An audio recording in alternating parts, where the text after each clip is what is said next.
attention to all the Webb telescope stuff. Oh my gosh. Fascinating. It's all that. Could you please explain the difference in the capabilities of this telescope versus what we've had previously? Yeah, so first of all, it's all that. And the excitement was in part because so much could have gone wrong with this thing. And the fact that nothing went wrong, we were ecstatic. Could you explain how complicated it is to get something like that? Yeah, so one of the great challenges that we face is how do you put a telescope in orbit that's bigger than the rocket that's going to launch it? Is that even possible? And the Hubble telescope, do you know what set the size of that? 94-inch diameter mirror? That's the biggest mirror you could fit in the payload of the space shuttle. Oh. That's what set the size of that telescope. Big as it was, we would have made it bigger if the space shuttle were bigger. Now, I don't know if you've seen the Hubble telescope. There's a replica of it at the Air and Space Museum. Let's look a photo of it. And it's there hanging from the ceiling, but if you want to know it's about the size of a Greyhound bus. So the space shuttle deployed a Greyhound bus into orbit, which is the Hubble Space Telescope.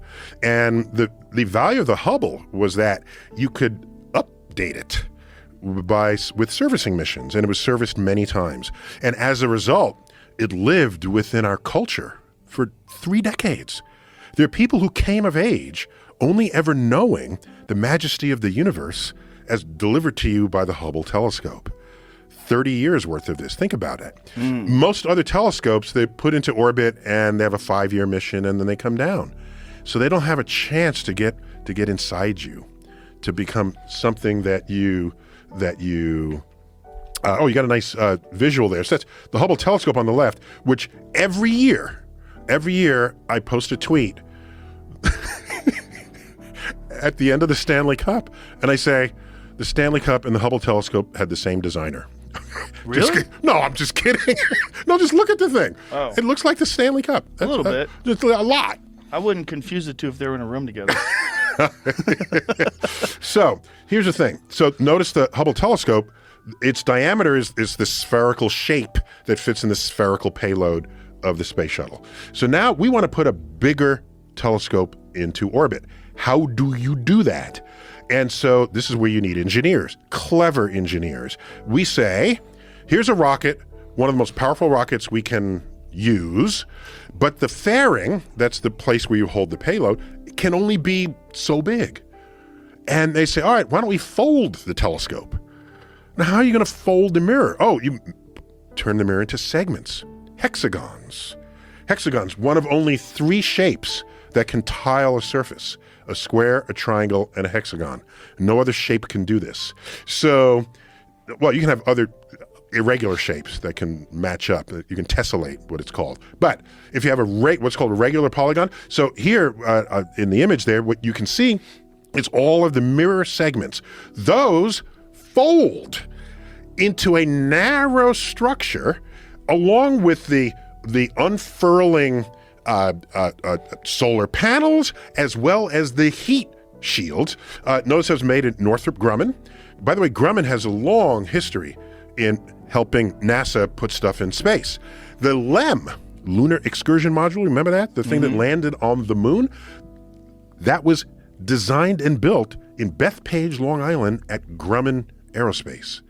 And so and you go to Bethpage today, people still stand tall because they had aunts and uncles who worked on that project. Space is a force of nature unto itself in our sense of pride, in our sense of achievement, in our sense of what operates on civilization to take us into the future, lest we continue to regress and move back into the cave in which we came. There it is, all folded up in the image we now see for those who are watching this.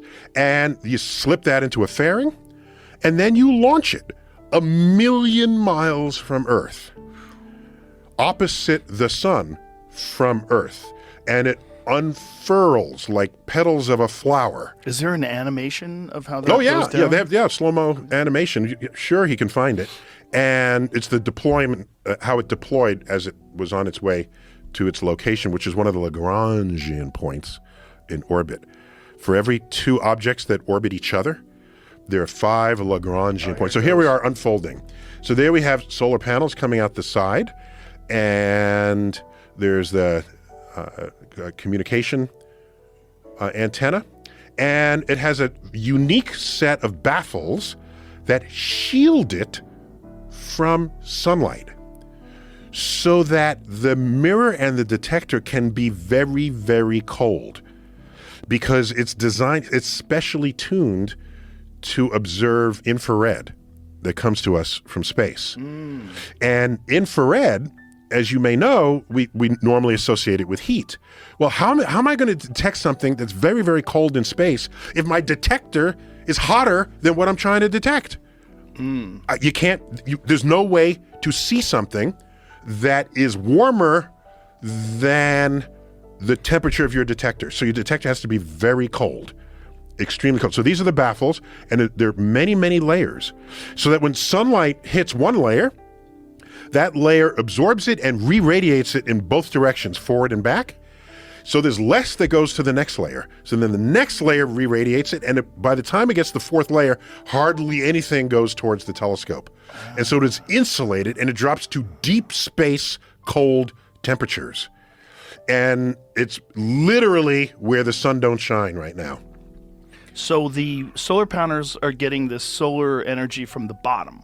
Yeah, because that's the direction the sun is, correct. So it radiates off the bottom, and those are the things that protect it. And we see how all those layers All the layers, fan out. yeah. Amazing. And it's specifically tuned for the infrared part of the spectrum. You remember the spectrum. So you have like visible light, right? Roy G. Biv, right? If you want to remember it. Red, orange, yellow, green, blue, indigo, violet. Those are the parts of the spectrum we can see. But there's light outside of this. There's like beyond the violet, there's ultraviolet. That's how you get that. And below the red is infrared, not visible to the human eye. By the way, insects can see ultraviolet. We can't. That's why bug zappers work. You put a UV light in a bug zapper, the bugs say, "Oh my gosh, I love ultraviolet," and then they get zapped. And we're old enough to remember before there were bug zappers, you'd had a picnic bulb for twilight picnics, and it's like a yellow bulb, kind of yellow amber bulb. It was a bug bulb. It was sold as bug bulbs. It's not that they repelled bugs, it's that the bugs couldn't even see it, because their whole vision is shifted towards the ultraviolet. And it leaves out the deep red. Yeah, so that's evidence we're smarter than bugs. That's one piece. Luckily. That's one piece of evidence that